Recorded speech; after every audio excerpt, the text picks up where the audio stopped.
శ్రీ సత్యసాయి జిల్లా కదిరి ఎమ్మెల్యే కందికుంట వెంకట ప్రసాద్ మాజీ సీఎం జగన్ పై తీవ్ర విమర్శలు చేశారు. సొంత తల్లి చెల్లికే న్యాయం చేయని వ్యక్తి రాష్ట్ర ప్రజలకు ఏం న్యాయం చేస్తారని అన్నారు. ఆస్తుల్లో చట్ట ప్రకారం మహిళలకు వాటా ఇవ్వకుండా జగన్ అన్యాయం చేస్తున్నారని ఆరోపించారు. మహిళల ఆస్తి హక్కుల కోసం అందరూ జగన్ ను నిలదీయాలని పిలుపునిచ్చారు. అలాగే అక్రమ ఆస్తులు, సిబిఐ కేసులపై విమర్శలు గుప్పిస్తూ హత్య రాజకీయాలకు వ్యతిరేకంగా పోరాడుతున్న సునీతకు ప్రజలందరూ అండగా నిలవాలని కోరారు. ప్రజలు నన్ను చూసి ఆకర్షితులైపోయినారు. ప్రజా సమ్మోహన శక్తి ఉంది. ఎన్టీ రామారావు కంటే పెద్ద ఇమేజ్ ఉంది.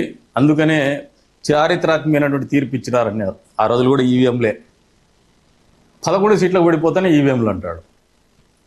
కానీ మళ్ళీ అప్పుడప్పుడేమో అయిపోయింది, తెలుగుదేశం కూటమి ప్రభుత్వం కాలం అయిపోయింది, 20 నెలల్లో ప్రజలు కళ్ళబొల్లి మాటలు నమ్మి చెప్పి ఓట్లు వేసినారు అంటాడు.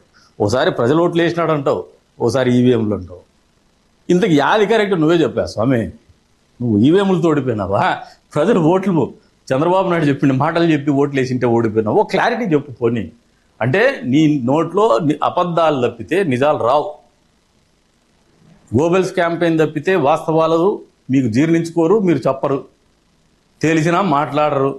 అందులో భాగంగానే వైఎస్ వివేకానంద రెడ్డి గారిని హత్య చేసింది ఎవరో మీకు తెలుసు, అయినా మీరు మాట్లాడరు, మీరు సహకరించరు. చెల్లెళ్ళు మాట్లాడి చెల్లెలు ఆస్తులు లాక్కొని కబ్జా చేసినా వాళ్ళు రోడ్డుకి ఎక్కినా కూడా మీకు సమాధానం లేదు. అదే మీ నాయన అధికారంలో ఉంటే మాత్రము సిబిఐ వాళ్ళు మీ ఇంట్లో కూర్చోబెట్టుకొని దర్యాప్తుకు సహకరిస్తావు. అభియోగాలు వస్తే మాత్రమే నీ మీద.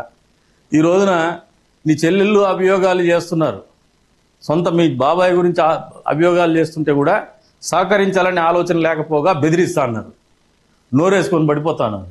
ఓ పక్క ఓ పొద్దుటూరు ఆయన మాట్లాడతాడు, ఇంకోరు మాట్లాడతారు, లైన్ క్రాస్ అయి మాట్లాడుతున్నారని. అంటే మీరు గతంలో కూడా తెలుగుదేశం ప్రభుత్వం లేనప్పుడు మేము ప్రతిపక్షంలో ఉన్నప్పుడు కూడా చెప్పినాం, మీరు అధికారంలో ఉన్నప్పుడు ఈ రాష్ట్రంలో రాజారెడ్డి రాజ్యాంగం అమలవుతోందని.